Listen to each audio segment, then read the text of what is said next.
All right, Michael Pena, thank you for joining us. As I understand it, you're in New Mexico right now, shooting. Is that correct? Yeah. I mean that's why I got the mustache and the gold tee. Oh yeah. I got that going. I'm doing a movie with Ed Harris. It's called Frontera, Hmm. and it's an immigration story, and it's a small movie. It's an indie movie, but um, I usually do projects and things that I just when the scripts are like amazing to me, or I really like stories, and that's I'm sure like most of the actors out there do the same thing. They Hmm. look at the script first for it to be number one, a cool story, but also a story that you kind of connect to in one way or another. Right. Well, let's use that as a segue to talk about End of Watch. What got you interested in that film? Initially, it was the script. Um, that was the first and foremost thing, and I got to be honest with you, I liked it from the get go. I didn't understand why I liked it so much. I knew that it was different, but then at second and third grade, I was like, oh God, it's not your typical story. Hmm.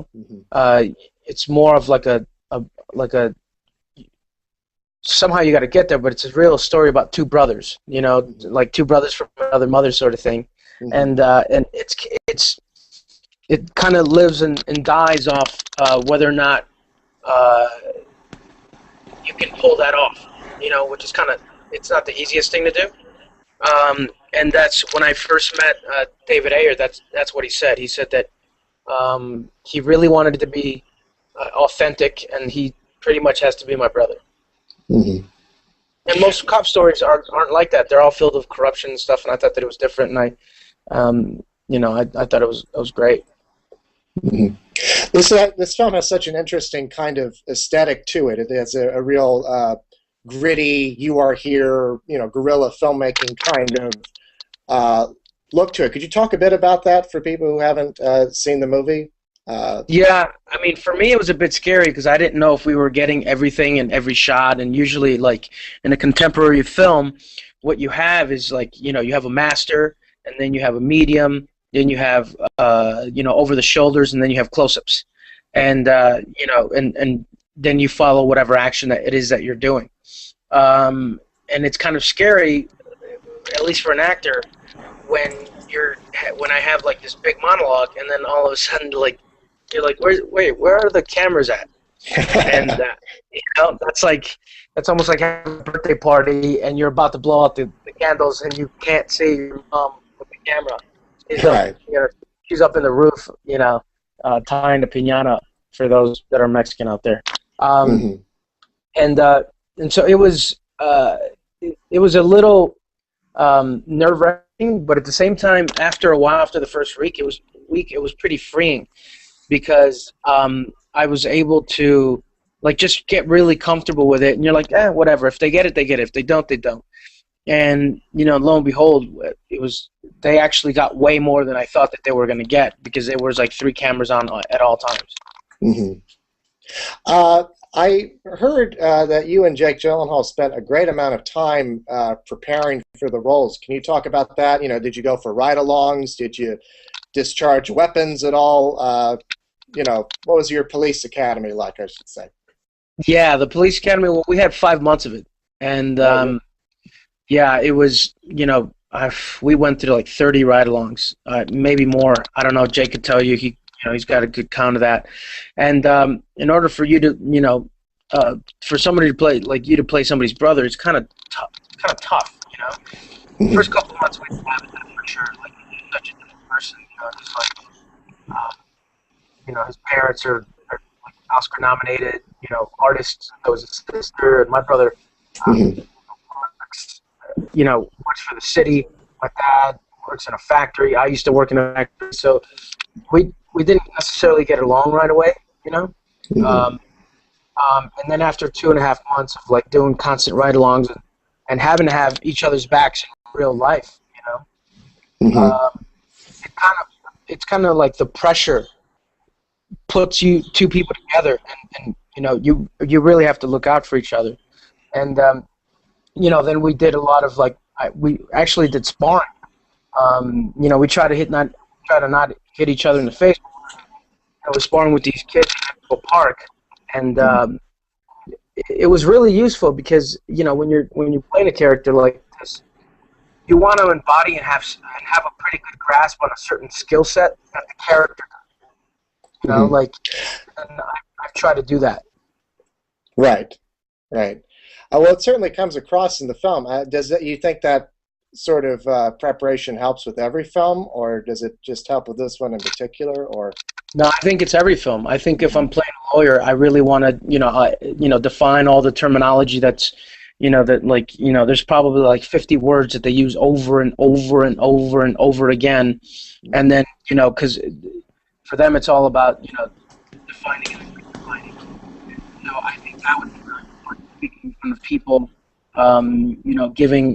actually going and trying to be a real lawyer. You know what I mean? Being able to speak in front of people and timeline all of your thoughts. Mm-hmm. Memorize that, but in order for you to really know the images that you're trying to put into people's heads, it's much better when you actually.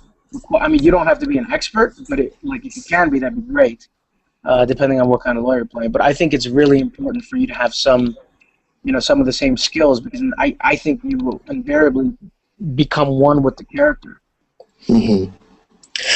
I want to talk a bit about what distinguishes this as a cop drama. Our perception of police officers in movies has changed so much over 50 years, from the sort of Jack Webb of Dragnet, where it was kind of flat-footed, and then evolving into more, like the NYPD Blue, very corrupt but still very efficient officers, people who kind of cut corners to get where they're going.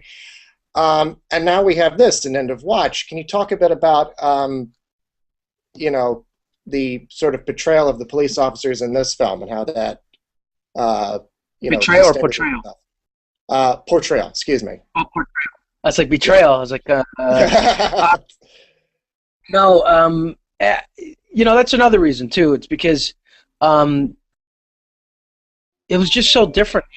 I mean, after reading I don't know how many scripts, and they're all about. It's much easier to make a movie about corrupt cops. Let's be honest. It can be more exciting, and this is a tougher movie to make. And we shot it for almost for $7 million. It was a small movie. The fact that it did okay at the box office is just beyond me. I was really hoping hey, I hope we make 15 million with this movie. And that's me speaking I'm not a because I'm not a producer. But that's what made it even more difficult. And then you actually got involved into making it about real people and with real feelings and real loyalty. And it's that. This is one of the toughest roles that I've ever had, because to make it look like it's already there, is pretty tough. Meryl Streep doesn't seem to have any problems with anything ever. This role kind of kicked my ass a little bit. And also, it's exciting, because there's the good and then there's the bad. There is that, I'm not going to say that there isn't any corrupt cops, because I'm sure there is. But this paints a different light, and I was just happy, I'm just glad to be part of it, to be honest with you. Mm-hmm. Well, thank you so much for joining us, Michael, and for talking to us. Since this is an awards site, congratulations on your Independent Spirit Award nomination for this film. Oh man, I was so surprised. I didn't even tune in or do anything, because I was just so far removed, and plus it's 18 degrees in Albuquerque in the desert. So I was thoroughly and pleasantly surprised. Well, congratulations. I hope it brings more attention to the film. It's doing so well, and I hope it can do even better. So, good. Thanks a lot.